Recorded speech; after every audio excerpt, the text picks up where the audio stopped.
Alright, magandang umaga po sa inyong lahat mga kababayan. Batang Maynila to, it's... Pag-usapan natin itong sinabi po ni Boying Rimulya, ito pong bago nating ombudsman. Ayon sa kanya, hindi po tayo mahirap na bansa. Ang Pilipinas po ay hindi mahirap na bansa kung mawawala ang korupsyon sa atin. Sobra-sobra na.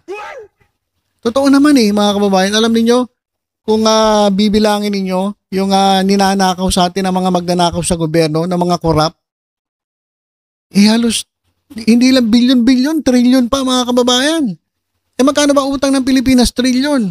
So, ibig sabihin, nagkautang-utang itong ating bansang Pilipinas dahil po yung pera na dapat ay gagamitin natin para sa mga programa ng ating gobyerno, ang ginagawa, kinukurakot, ninanakaw na itong mga magnanakaw at mga korap dyan sa gobyerno.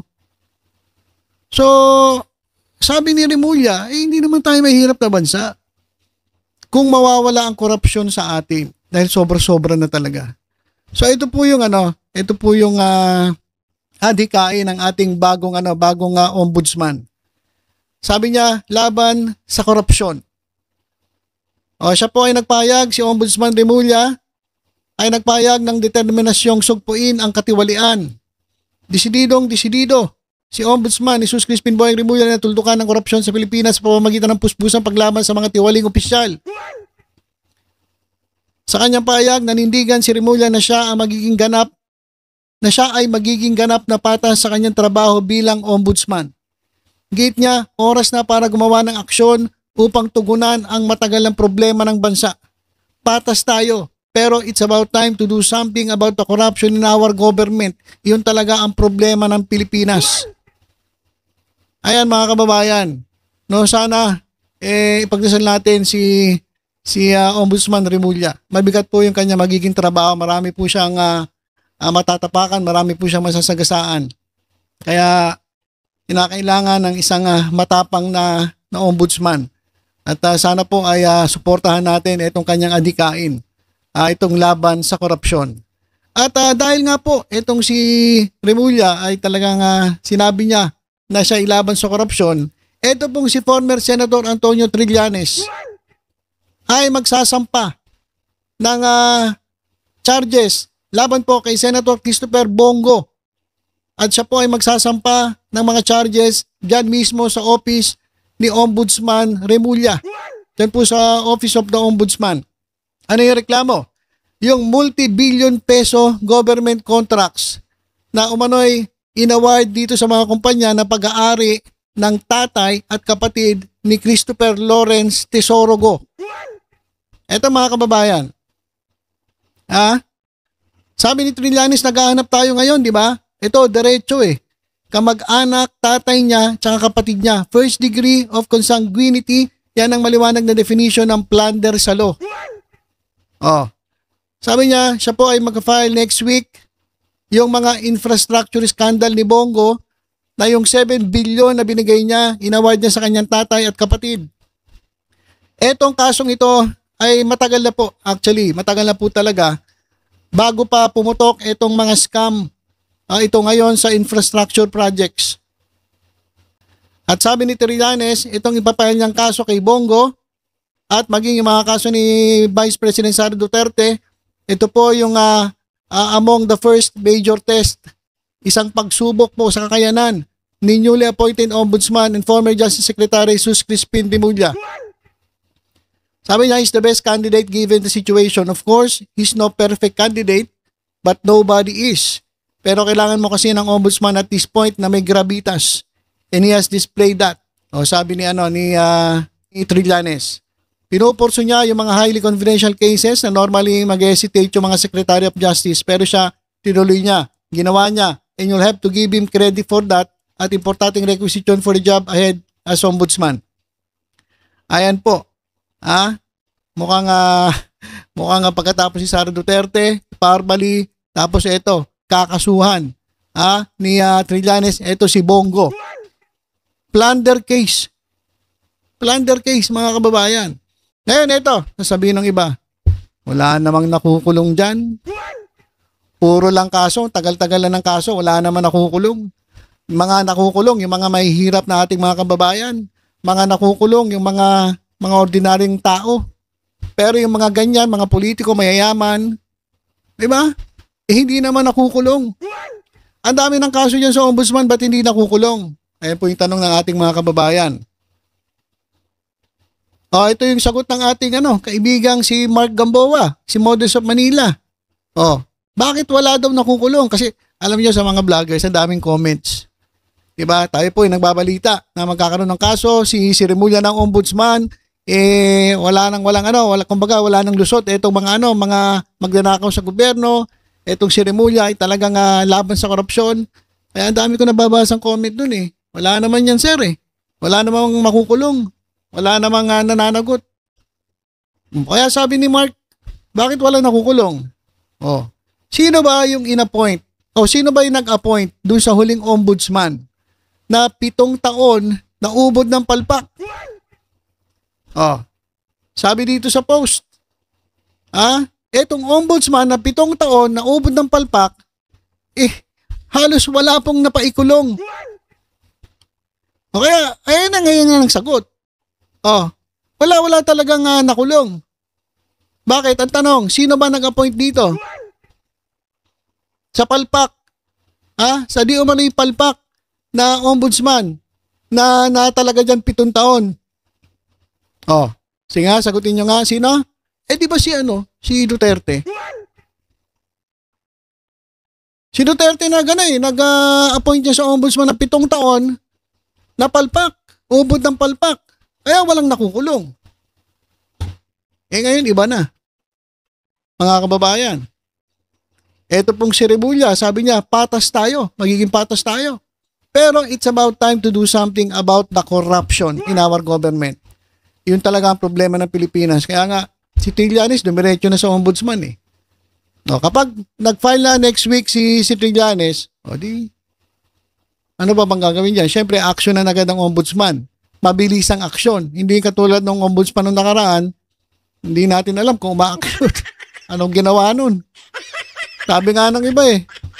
Anong ginawa niya? Pinotektahan lang yung mga kakampi nila? Kaya ngayon, ito. Abangan natin. Dito masusubok ang kakayanan ni Remulla, ni Ombudsman Remulla, kung paano niya pagpapanagutin yung mga sasampahan ng kaso dyan mismo sa kanyang opisina. Kaya maghanda-handa na kayo. Si Christopher Lawrence Bongo, CLTG. Ayun po yung pangalan ng construction company ng tatay niya. Sabi niya, CLTG Construction, Christopher Lawrence Tesorogo. Yung contractor na yan, talaga na mga namayagpag sa Davao. Ang dami pong nakuha mga proyekto. Flood control projects. Kaya sabi ni Trillanes, bawal yan. Pati yung step brother niya. Marami ring nakuha ang kontrata. Hindi raw pwede yan kasi kamag-anak mo yan eh. Yan ay plunder. Kaya tingnan natin kung ano magiging aksyon ng ombudsman dyan po sa magiging reklamo ni Senator Trillanes.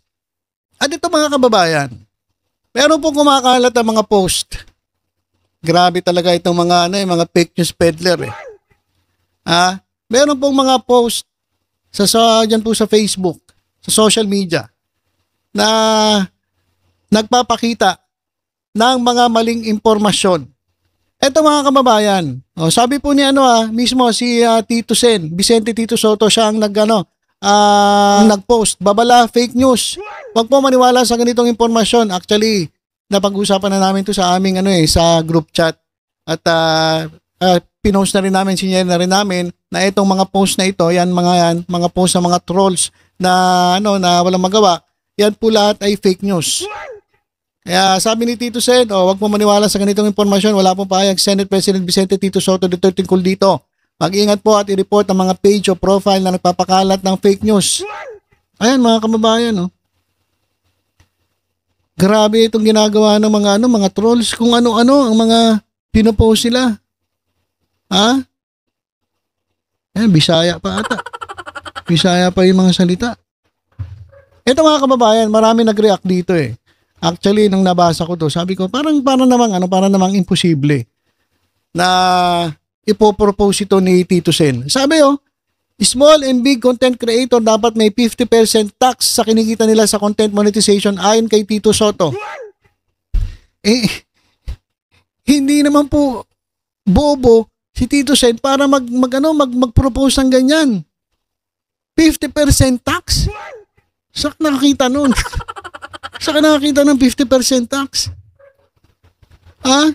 Sabi dito, payag ba kayo mga kapwa ko small content creators sa gusto mangyari ni Tito Soto, 50% tax sa kinikita natin sa content monetization? Halimbawa, kumita ka ng $0.01 sa isang video tapos kakaltasan ng 50% tax? Ano masasabi ninyo? So may mga nagpo-post at sinishare naman ng mga trolls din na na talagang ang gusto gawin ay siraan itong si Tito Soto. Saan ka makakita ng 50% tax? So ito po ay mga hakbang para talagang siraan itong si Senate President Tito Soto. Sunod-sunod eh. Alam niyo mga kababayan, sunod-sunod yung sunod-sunod yung mga pinost laban sa kanya. Ayan lahat po yan fake news. Lahat po yan fake news. Grabe. Grabe itong mga ginagawa na itong mga trolls na gusto talaga nga pabagsakin itong si Tito Sen. Siguro, gusto nilang maalis si Tito Soto bilang Senate President para maibalik yung kung hindi naman ibabalik si Chis si Caldero, si Mr. 10K. Ewan ko kung sino ang nasa likod nito. Pero meron po yan. Meron pong nasa likod yan. Meron pong nag-finance dito, imposibleng wala. Kasi kung titingnan niyo yung mga post, halos pare-parehas yung style ng kanilang pagpo-post. At lahat po fake news. Kaya kami po, mga pro-government vloggers, pati po yung mga loyalista, ay nag-share po sinare po namin at sinasabi namin sa aming mga Facebook accounts na ito po ay fake news. Huwag po kayong basta-basta maniniwala, mga kababayan. Ha? Tingnan mo, Tito Soto, gustong himuon na og senior citizen ang edad na 35. Ano raw? Anong klase? Paninira isa umanong mga unang panukala na ipapasa ng Itbulaga host at Senator-elect Tito Soto ang gawing senior citizen ang edad na 35 years old para umarong matulungan ang mga ito na magka-benefits ng maaga. Hindi pa senior. Aga naman maging senior, 35. 35 years old, senior na raw. Buwis itong mga trolls na ito Grabe itong mga paninir. Hindi yan naging Senate President dati at ngayon kung ganyan ang mga kanyang mga proposal. Hindi naman bobo yan katulad ng iba dyan sa Senado. So kalokohan po ito. 35 years old gagawin senior. Yung gagawing 35 years old na alam ko na proposal, yun yung edad ng pwede maging senator o kaya presidente, vice-presidente. Pwede silang tumakbo sa mga ganung edad kasi hindi naman porke 35 wala ka ng kakayanan. Hindi, mas matalino nga ngayon ng mga kabataan. O hintayin mo pa mag-40 bago maging presidente. Alam ko yun ang proposal pero yung gagawing senior mga fake news talaga itong mga tulongges na ito 35 years old, senior. So ito paninira pawang paninira. Lalo na to, maraming magagalit kasi na content creator. Sisingilin mo 50% tax. Saka nakakita ayun po, illegal. Hindi naman po, sobra-sobra naman. Baka magkagulo na Pilipinas kapag ganun pinatupad na 50% ng tax. Kumikita ka 1,000, 500 matitira. Walang iya talaga. Kagaguhan itong mga trolls na ito. Guys, wag po kayo basta-basta maniniwala sa mga pinopost na itong mga kupal na mga trolls na gustong siraan si Tito Sen. Ayan po, mga kababayan.